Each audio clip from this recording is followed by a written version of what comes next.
Captain Jake Morrison stood on the bridge of the UES Horizon, watching the stars drift past the main window. His ship had been exploring this part of space for 3 months now, and they had found nothing but empty planets and dead rocks. The crew was getting restless, and Jake could not blame them. Space was big and lonely, and sometimes it felt like humans were the only living things in the entire universe. Dr. Lisa Grant walked up beside him holding her tablet. She was the chief science officer and the smartest person Jake had ever met. Lisa studied the readings from their latest sensor sweep and shook her head. Nothing again. Just another empty system with no signs of life anywhere. Danny Phillips called out from his station at the communications desk. He was young and always excited about his work. Danny loved to scan for any kind of signal that might mean they were not alone out here. He had been doing this job for 2 years and had never found anything interesting until today. His equipment started making noises that Jake had never heard before. Danny's eyes went wide and he started pressing buttons very fast. The sounds got louder and more complex, like some kind of pattern or language. Jake felt his heart start beating faster. This was what they had all been hoping for. Maria Santos came running onto the bridge from the security section. She was tough and smart and always ready for trouble. Maria had been a soldier before she joined the exploration service, and she still acted like one. She looked at the screens showing the strange signals, and her hand moved toward her weapon. The signals were coming from a ship that was much bigger than the horizon. It appeared on their screens like a dark shadow against the stars. The alien ship was long and sharp with strange markings on its sides. Jake had dreamed about this moment his whole life, but now that it was happening, he felt scared and excited at the same time. Danny worked hard to figure out how to talk to the aliens. The signals were complex, but he was good at his job. After an hour of trying, he managed to send back a simple message. The response came quickly, and it sounded angry, even though Jake could not understand the words. Lisa studied the alien ship with all their sensors. She found that it was made of materials that humans had never seen before. The ship was also much more advanced than anything Earth had ever built. Lisa told Jake that whoever these aliens were, they had been traveling in space for a very long time. The alien ship sent another message, and this time Danny was able to understand some of it. They wanted to meet face-to-face on a small asteroid that was floating between the two ships. Jake knew this was dangerous, but it was also the most important moment in human history.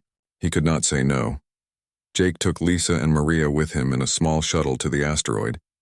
The aliens had built a temporary meeting room there with air that humans could breathe. When they arrived, Jake saw his first alien and his mouth fell open in surprise. Admiral Kexitar was tall and covered in blue scales that looked like armor. His eyes were yellow and they seemed to look right through Jake like he was not important at all. The alien had 4 arms and each one ended in sharp claws that could probably cut through metal. 2 other aliens stood behind him and they looked just as dangerous. Lisa tried to start the meeting in a friendly way. She offered to share human knowledge and culture with the aliens. She talked about Earth and all the different people who lived there. Lisa explained that humans wanted to be friends with other species and learn from each other. Admiral Kexitar listened, but his yellow eyes showed no interest in what Lisa was saying. When she finished talking, he stood up to his full height, which was much taller than any human. His voice was deep and rough, like rocks grinding together. The alien admiral told them that this part of space belonged to something called the Zephyrian Collective. He said that humans were new and weak and that they had to follow alien rules now. All human ships and planets would become part of the collective, whether humans wanted it or not. Jake felt his anger growing as he listened to these demands. He had come here hoping to make friends, but instead he was being told that his entire species had to become slaves. Jake stood up and looked the alien admiral in his yellow eyes. Jake told Admiral Kexitar that humans would never submit to alien rule. He said that Earth was free and would always be free. Humans had fought wars against their own kind to protect freedom, and they would fight aliens too if they had to. The alien admiral's scales changed color from blue to dark red. He made a sound that might have been laughter, but it was not friendly. Admiral Kexitar told Jake that humans were too weak to fight the collective. He said that they would learn to obey or they would all die. The meeting ended badly with both sides angry at each other. Jake and his team went back to their shuttle while the aliens went back to their ship. As soon as they were in space again, the alien ship started shooting at the horizon. The first blast hit their engines and the ship shook like it was falling apart. Maria ran to the weapons, but the Horizon was an exploration ship, not a warship. They had some guns, but nothing that could hurt the big alien vessel. Danny sent a message to Earth as fast as he could. The signal would take months to get there, but at least someone would know what happened to them. He told Earth about the aliens and their demands and the attack that was happening right now.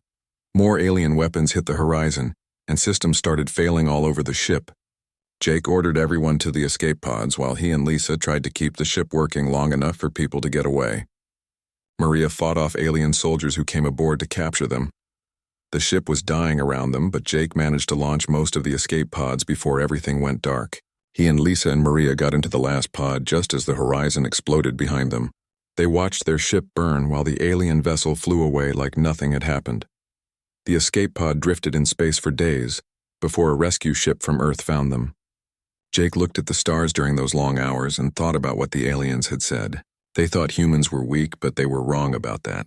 Earth would not submit to alien rule, and Jake would make sure that Admiral Kextar learned that lesson the hard way. Admiral Helen Cross sat in the big meeting room at Earth Defense Command, reading the report from Jake Morrison for the third time. The words on the screen made her angry, but she had to stay calm because everyone was watching her. The attack on the horizon was an act of war, but Earth was not ready for a war against aliens. President Karen Stone walked into the room looking tired and worried. She had been in meetings all day with world leaders trying to figure out what to do about the alien threat. Every country on Earth was scared, but they were also angry that someone had attacked humans without any reason. Dr. Lisa Grant stood at the front of the room with pieces of alien technology that she had grabbed from the enemy ship during the fight. The metal was stronger than anything humans had ever made, and the computer parts worked in ways that made no sense. Lisa had been studying these things for weeks, but she still did not understand how they worked. Jake Morrison was there too, even though he was still hurt from the battle. His left arm was in a special medical wrap, but he refused to stay in the hospital. Jake wanted to help Earth get ready for what was coming, and he knew more about the aliens than anyone else. Dr. Alex Turner came into the room carrying a big box of equipment. He was the best computer expert on Earth, and President Stone had asked him to help figure out the alien technology. Alex had worked for 3 days without sleep, trying to understand how alien computers thought. Admiral Cross started the meeting by showing everyone pictures of the alien ship that had attacked the horizon. The enemy vessel was 3 times bigger than Earth's largest warship, and it had weapons that could destroy a city. Earth had about 200 ships, but none of them were as strong as one alien ship. Captain Roy Baker was also at the meeting representing all the engineers who worked on Earth's spaceships. He was a practical man who knew how to fix things and make them better. Roy had been looking at the alien technology with his teams, and he had some ideas about how to use it. President Stone told everyone that the aliens had sent messages to Earth demanding surrender. The enemy wanted all humans to accept alien rule and give up their weapons. Any country that refused would be destroyed when the alien fleet arrived in 6 months. The room was quiet for a long time after President Stone finished talking. Everyone knew that Earth could not win a normal fight against the aliens, but no one wanted to give up without trying. Admiral Cross had fought in wars before, and she knew that sometimes the weaker side could win if they were smart and brave. Dr. Turner showed everyone what he had learned about alien computers. The enemy used machines that could think almost like living beings, but they were also predictable in some ways. Human brains worked differently than alien brains, and that might be an advantage if they could figure out how to use it. Meanwhile, far away from Earth, Admiral Kextar was meeting with leaders from other alien species. The Nexari Republic sent their best diplomat, who was covered in silver metal that was actually part of his body. The Valdorian Empire sent an old warrior who had fought in dozens of wars. The Kamarian Syndicate sent a traitor who only cared about making money from the coming battle. Admiral Kextar told the other aliens that humans were dangerous because they refused to follow the old rules that kept the galaxy peaceful. He said that if humans were allowed to spread through space, they would cause trouble for everyone. The other aliens agreed that humans had to be stopped before they became too strong. The silver alien from the Nexari Republic had ships that could think for themselves and fight without any crew. The old warrior from the Valdorian Empire commanded fleets that had conquered dozens of worlds. The traitor from the Kamarian Syndicate had weapons that could be bought by anyone with enough money. All of these aliens agreed to work together to destroy Earth before humans could threaten the rest of the galaxy. They called their group the Galactic Defense Alliance, and they started gathering their fleets for the attack. Together they had thousands of ships and millions of soldiers. Back on Earth, Captain Baker was working with his engineering teams day and night to upgrade human ships. They took apart the alien technology piece by piece and tried to understand how it worked. Some of the alien devices were so advanced that human tools could not even touch them without breaking. Dr. Grant made an important discovery when she tried to connect alien computer parts to human brains. Most people could not handle the connection, but some humans seemed to work well with alien technology. These special people could control alien machines better than the aliens could themselves. Pilot Linda Hayes was one of these special people who could work with alien technology. She was brave and smart, and she had been flying spaceships since she was 16 years old. When Linda put on a helmet connected to alien computers, she could fly better than any human pilot had ever flown. Before President Stone decided that Earth needed to prepare for war even though they were badly outnumbered, she ordered every factory to start making weapons and every person to learn how to fight. Earth had 7 billion people, and if they all worked together, they might have a chance against the aliens. Admiral Cross started training new pilots and soldiers as fast as she could. Earth's space fleet was small, but the crews were brave, and they were angry about the attack on the horizon. Human ships might be weaker than alien ships, but human crews would fight harder than alien crews. The work was hard, and the time was short, but humans had always been good at doing impossible things when they had to. Every day, Earth got a little bit stronger and a little bit more ready for the coming war. The aliens thought humans would give up when they saw how big the enemy fleet was, but they were wrong about that. Dr. Turner found a way to make human computers work with alien computers, and the results were amazing. The new hybrid systems were faster and smarter than anything either species had built alone. Captain Baker used these new computers to design better weapons and stronger armor for human ships. 6 months after the attack on the horizon, Earth's early warning systems detected a huge fleet of alien ships entering the solar system. There were so many enemy ships that they looked like a cloud of metal moving toward Earth. Admiral Kextar was leading them, and he expected humans to surrender as soon as they saw his fleet. President Stone made a speech that was broadcast to every human on Earth and in space. She told everyone that this was the day that would decide the future of the human race. They could choose to be slaves, or they could choose to fight for their freedom, even if it meant they might all die trying. Admiral Cross looked at the enemy fleet on her screens and smiled. The aliens had more ships, but they did not understand humans very well. They thought the battle would be easy, but they were about to learn that humans were much tougher than they looked. The alien fleet moved toward Earth like a slow wave of death, but Earth was ready for them. Hidden weapons waited in the asteroid belt and on the moons of the outer planets. Human ships that looked weak on the outside had alien technology hidden inside them. The battle for Earth was about to begin, and it would not go the way the aliens expected. Admiral Kextar stood on the bridge of his flagship watching the small blue planet ahead of him. Earth looked peaceful from space, but he knew that millions of humans were hiding on its surface waiting to fight. The alien admiral felt confident because he had brought the largest fleet in galactic history to crush these primitive creatures. The Galactic Defense Alliance fleet spread across the solar system like a metal storm. Thousands of ships from 4 different alien species moved in perfect formation toward their targets. Admiral Kextar expected the humans to surrender when they saw how badly outnumbered they were. Captain Roy Baker crouched inside a hollowed-out asteroid watching the alien ships through his targeting system. His team had spent months turning space rocks into hidden weapons platforms. The aliens did not know that what looked like empty space was actually full of human surprises waiting for them. Linda Hayes sat in the cockpit of her modified fighter, checking all the systems one more time. Her ship looked like a normal human fighter, but inside it had alien technology that made it faster and stronger than anything the enemy had seen before. Linda and her squadron were hiding behind Jupiter's largest moon, ready to strike when the battle started. On Earth, Colonel Pete Jackson watched thousands of people taking positions around the planet's major cities.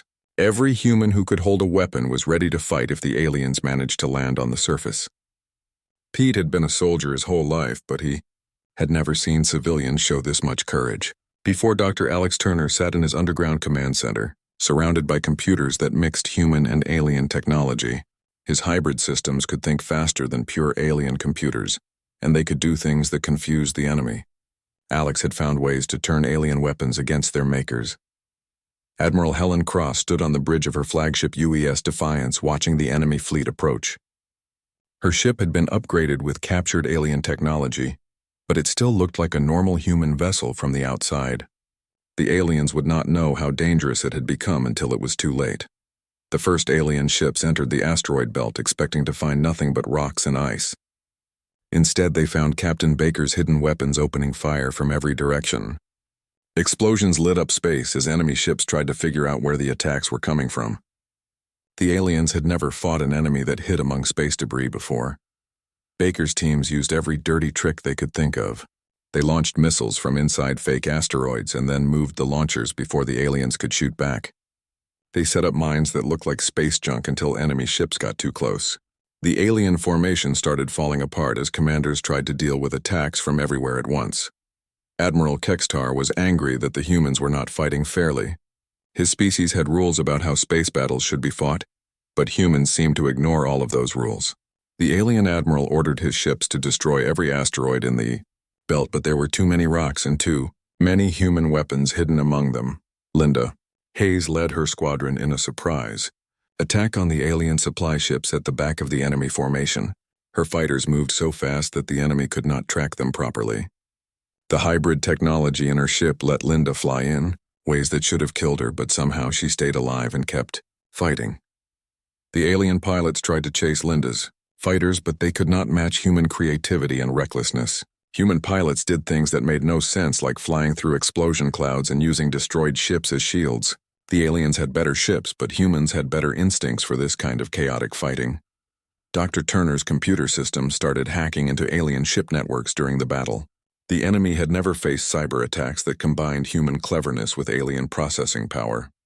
Turner's programs made alien weapons target their own ships and caused enemy life support systems to fail at critical moments. The hybrid computers could predict what alien commanders would do next, because they understood alien logic patterns. But the computers also had human unpredictability built into them, which confused the enemy even more. Alien ships started making mistakes because their commanders could not figure out what humans were thinking.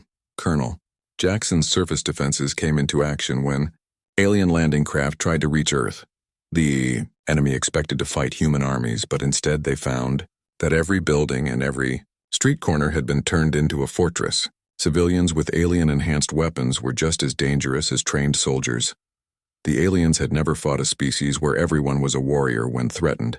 On their worlds, only soldiers fought in wars, but on Earth, even children knew how to use weapons against invaders. The alien landing forces found themselves surrounded by enemies who knew the terrain better than they did. Admiral Cross waited until the alien fleet was deep in the solar system before she revealed her trap. Hidden human ships that had been disguised as space debris suddenly powered up their engines and weapons.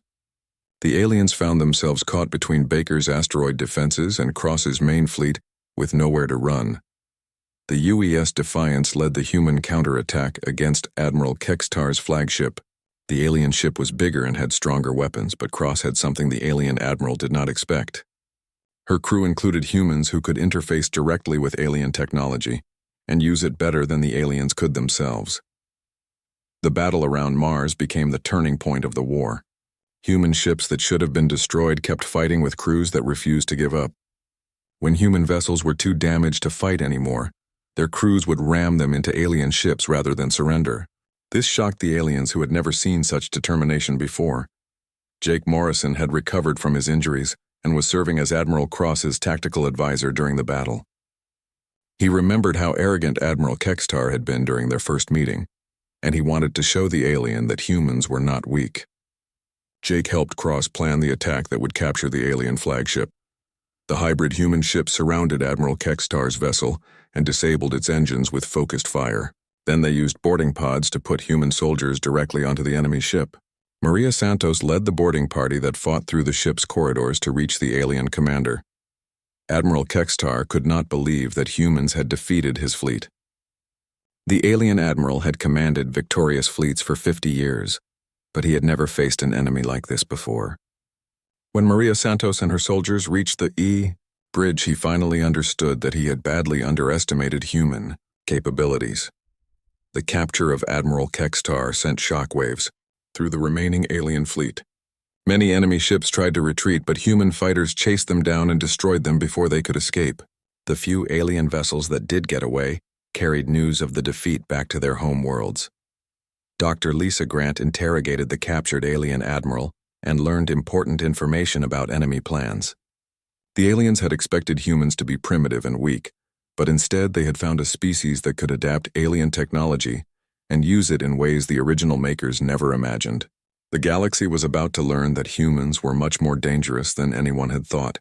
The battle for Earth was over, but the war was just beginning. Admiral Cross looked at the wreckage floating in space around her planet and knew that humanity had crossed a line they could never uncross. The aliens had started this fight, but humans were going to finish it their own way. Admiral Helen Cross stood in the war room at Earth Defense Command looking at maps of alien space. The defeat of Admiral Kekstar's fleet had given humans 6 months to prepare for the next phase of the war. Cross knew that the aliens would come back with even bigger fleets unless humanity struck first at their home. Worlds Captain Jake Morrison had been promoted to admiral after the battle for Earth. His experience with aliens made him the perfect person to lead the attacks on enemy territory.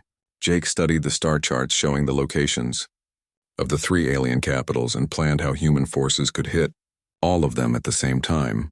Dr. Alex Turner worked around the clock building new hybrid ships that combined the best of human and alien technology. The captured enemy vessels had been taken apart and rebuilt with human improvements that made them faster and stronger than before. Turner's teams had created weapons that even the aliens had never imagined. The human fleet that left Earth was unlike anything the galaxy had ever seen. Half the ships were captured alien vessels crewed by humans who had learned to use enemy technology better than its makers. The other half were human ships upgraded with alien systems that gave them capabilities no one expected. Linda Hayes commanded a squadron of hybrid fighters that could outfly anything the aliens had. Her pilots were all humans who could connect their minds directly to alien flight computers. This gave them reaction times and maneuver capabilities that seemed impossible to enemy observers. Captain Roy Baker led the engineering teams that would capture and convert alien shipyards during the attacks. His people had become experts at taking alien technology apart and putting it back together in ways that served human purposes. Baker's motto was that anything the aliens could build, humans could build better. The first target was the Nexari Republic homeworld, which was protected by thousands of automated defense platforms. The Nexari had built their entire military around computers that could think and fight without any living crews. They believed that artificial minds were superior to biological ones in every way. Admiral Morrison approached the Nexari system with a small fleet that looked damaged and desperate.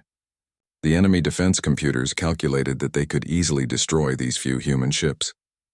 What the Nexari machines did not know was that Dr. Turner had programmed special viruses into the human computers that would spread to any alien system they touched. When the Nexari defense platforms tried to hack into the human ships they got, more than they bargained for, Turner's viruses spread through the alien networks like wildfire, turning their own weapons against them. The automated defenses started shooting at each other while human ships slipped past them toward the planet. The Nexari government tried to regain control of their defense systems, but it was too late. Turner's programs had been designed specifically to confuse artificial minds that thought in predictable patterns. The alien computers could not adapt fast enough to deal with human unpredictability built into the virus code. Baker's engineering teams landed on the Nexari orbital shipyards and found them defended by robot soldiers.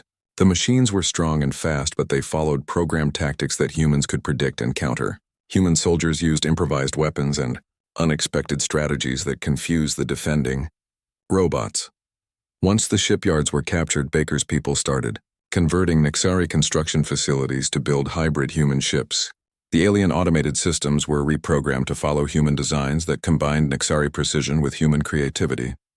Within days, the shipyards were producing vessels that were superior to anything either species had built alone. The second target was the Valdorian Empire homeworld, which was defended by fleets of warrior ships crewed by aliens who lived for battle. The Valdorians were proud fighters who believed that honor in combat was more important than victory itself. This made them dangerous but also predictable. Admiral Cross led the attack on the Valdorian system with a fleet that included many of the captured Nexari ships. The enemy warriors saw this as a great opportunity to prove their worth in battle against the humans who had shocked the galaxy.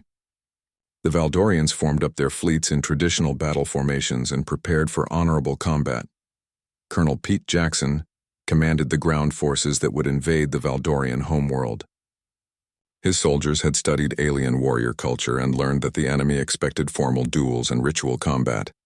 Jackson planned to give them something completely different that would break their ancient fighting traditions. The space battle began with the Valdorians charging directly at the human fleet in a formation that had been used successfully for thousands of years. What they did not expect was that human ships would scatter in all directions and then attack from unexpected angles using tactics that had no honor but were very effective. Linda Hayes led fighter attacks that targeted Valdorian command ships while they were focused on the main battle.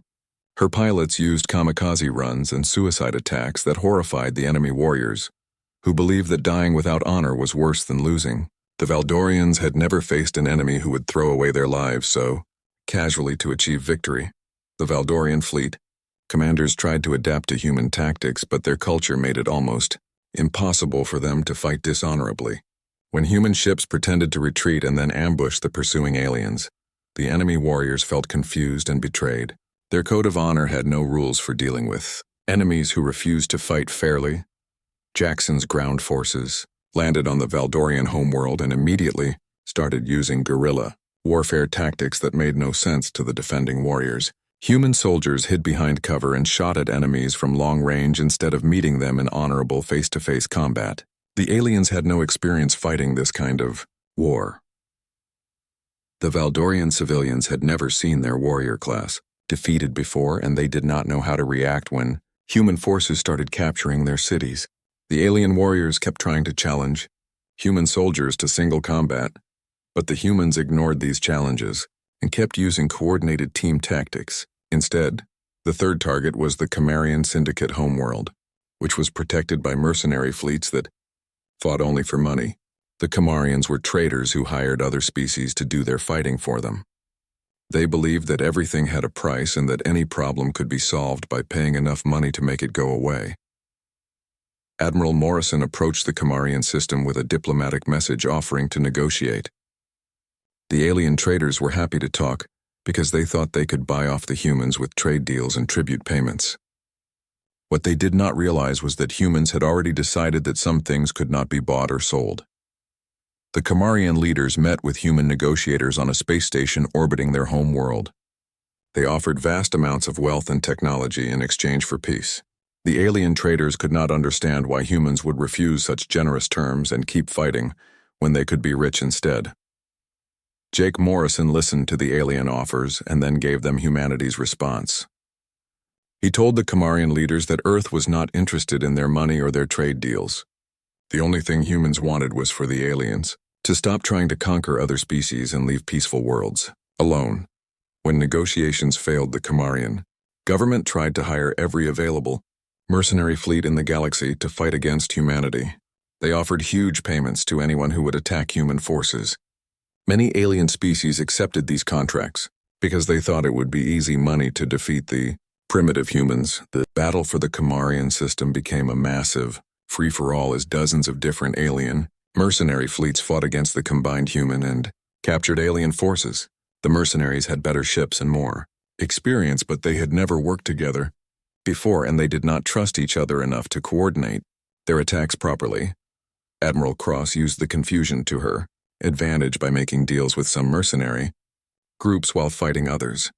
She offered captured alien technology to any mercenaries who would switch sides and fight for humanity instead of the Camarians. Many alien crews decided that human technology was worth more than Camarian gold.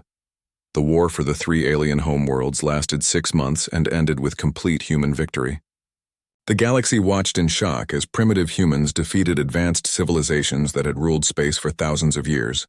News of these victories spread to every inhabited world, and many species started wondering if they were on the wrong side of this war. Dr. Lisa Grant established research stations on each captured world to study alien technology and culture. She found that all 3 species had become weak and predictable because they had not faced serious challenges for so long. Humans had given them something they were not prepared for, which was an enemy that refused to follow the old rules. The captured alien worlds became bases for human expansion into the galaxy. Earth now controlled some of the most advanced technology and manufacturing facilities in known space. More importantly, humanity had proven that they could not be stopped by conventional military forces, no matter how large or advanced they were. News of humanity's victories spread across the galaxy like wildfire, causing panic among the ancient powers that had ruled space for thousands of years. The Sovereign Council that controlled the Galactic Core called an emergency meeting to decide what to do about the human threat that was growing. Stronger every day, Elder Zaxthul was the oldest member of the Sovereign Council and had seen civilizations rise and fall for over 1,000 years. He stood before the assembled representatives of 50 different species and told them that humanity represented the greatest threat the galaxy had ever faced. The humans had to be stopped before they destroyed the old order completely. Admiral Jake Morrison received reports from human intelligence networks that were now spread across dozens of star systems. The information showed that the Sovereign Council was gathering the largest military force in galactic history to crush humanity once and for all. Over 1 million ships from 50 species were heading toward human space. President Karen Stone called an emergency session of the Earth government to discuss the coming threat. The room was filled with military leaders and civilian officials who all looked worried about facing such overwhelming odds. Stone knew that this battle would decide whether humanity survived as a free species or was wiped out completely. Dr. Alex Turner had spent the last year building new types of hybrid technology that combined innovations from all the alien species humanity had defeated. His latest creations were ships that could think and adapt during battle, while still being controlled by human crews. These vessels were unlike anything the galaxy had ever seen before.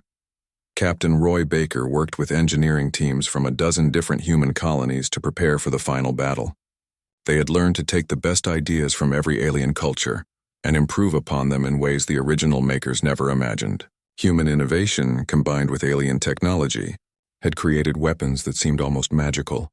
Admiral Helen Cross stood on the bridge of her new flagship looking at the fleet. Assembled around Earth, the human armada included ships from every species they had defeated, plus new vessels that had been built in captured alien shipyards. More importantly, the fleet included allies from species that had joined humanity's cause. The Kethran were a reptilian species that had been oppressed by the Valdorian Empire for centuries. When human forces liberated their worlds, they gladly joined the fight against their former masters. The Kethran brought knowledge of ancient technologies that the Sovereign Council had banned to keep other species weak. The Yiltar were energy beings who had been enslaved by the Nexari Republic to power their machines. Human forces had freed them and given them new bodies made from hybrid technology. The grateful Yiltar shared secrets about manipulating space and time that made human ships nearly impossible to track or target. The Mordan were traders who had been ruined by Chimerian business practices that kept them in permanent debt. When humans offered them fair trade agreements and honest business deals, they brought their knowledge of hidden routes through dangerous parts of space that could be used to outflank enemy fleets. Dr. Lisa Grant established the Free Species Council as a democratic alternative to the Sovereign Council's authoritarian rule. Representatives from liberated worlds worked together to plan the defense against the coming invasion. For the first time in galactic history, different species were cooperating as equals instead of following orders from their masters. The Sovereign Council fleet entered human space, expecting to find a small collection of primitive worlds defended by weak ships. Instead, they found a vast network of allied species with technology that seemed to break the laws of physics. Human ships that should have been destroyed kept fighting with capabilities that made no sense to enemy observers. Elder Zaxthul commanded the invasion fleet from his massive flagship that was larger than most human cities. He had brought enough firepower to destroy entire star systems, but he found that humans refused to fight the kind of battle he expected. Instead of meeting his fleet head-on, the humans scattered in all directions and attacked from everywhere at once. Linda Hayes led fighter squadrons that included pilots from 20 different species, all flying hybrid ships that combined the best features of their respective technologies. These mixed crews could outfly anything the enemy had because they brought together different ways of thinking about aerial combat that confused traditional enemy tactics. The battle for the Galactic core lasted for months as human forces and their allies fought their way through layer after layer of enemy defenses. Each victory brought more species to humanity's side as word spread that the old system of oppression was finally being challenged by someone who could win. Colonel Pete Jackson commanded ground forces that liberated worlds. Throughout the core systems, his armies included soldiers from dozens of species who had been waiting for someone to lead them against their oppressors. These liberation forces used knowledge of local conditions that the Sovereign Council forces could not match. The final battle took place at the galactic capital, which was built inside a massive ring world that had been the center of power for 10,000 years. The structure was defended by weapons that could destroy planets, but human forces approached it using tactics that had never been tried before. Admiral Morrison led the assault on the ring world using a combination of direct attacks and diplomatic missions to species inside who wanted to be free. Many of the capital's defenders switched sides when they realized that humans were offering them something the Sovereign Council never had, which was the chance to rule themselves. Ringworld's defenses were designed to stop conventional fleets, but they could not handle attacks that came from inside and outside at the same time. Human boarding parties led by Maria Santos fought their way through the structure's corridors while Allied fleets attacked from space. The ancient fortress fell after a siege that lasted only 3 days. Elder Zakthul was captured in his throne room, still giving orders to fleets that no longer existed. When Admiral Morrison arrived to accept his surrender, the ancient alien could not understand how primitives had defeated a civilization that had ruled the galaxy since before humans had discovered fire. Morrison explained that the old ways of thinking had made the Sovereign Council weak and predictable. The war ended not with the destruction of the enemy, but with the creation of something new. The Free Galactic Alliance was established with Earth as one of many founding members, rather than as the dominant power. Species that had been enemies for thousands of years learned to work together as equals in a system based on cooperation rather than conquest. Dr. Turner became the first director of the Galactic Research Institute, which shared technological advances freely among all member species. The rapid progress that followed made life better for everyone in the Alliance and showed that cooperation produced better results than the competition that had characterized the old system. Admiral Morrison was elected as the first Supreme Commander of the Alliance military forces. His job was to defend member worlds from any remaining threats while helping former enemy species join the Alliance if they wanted to abandon their old ways of thinking about galactic politics. President Stone addressed the first meeting of the Free Galactic Council and told the assembled representatives that humanity had not sought to conquer the galaxy but had been forced to fight for their survival. Now that the fighting was over, it was time to build something better than what had existed before. The galaxy was finally free from the ancient system that had kept most species weak and divided. Humans had not just declared war on the galaxy, but had declared war on the idea that some species had the right to rule others. The victory belonged not just to humanity, but to everyone who believed in freedom and cooperation over domination and fear. Admiral Morrison stood on the observation deck of his flagship, watching ships from dozens of species working together to patrol the space lanes and protect trade routes. The war was over, but the real work of building a better galaxy was just beginning. Humanity had given the galaxy something it had never had before, which was hope for a future where everyone could be free.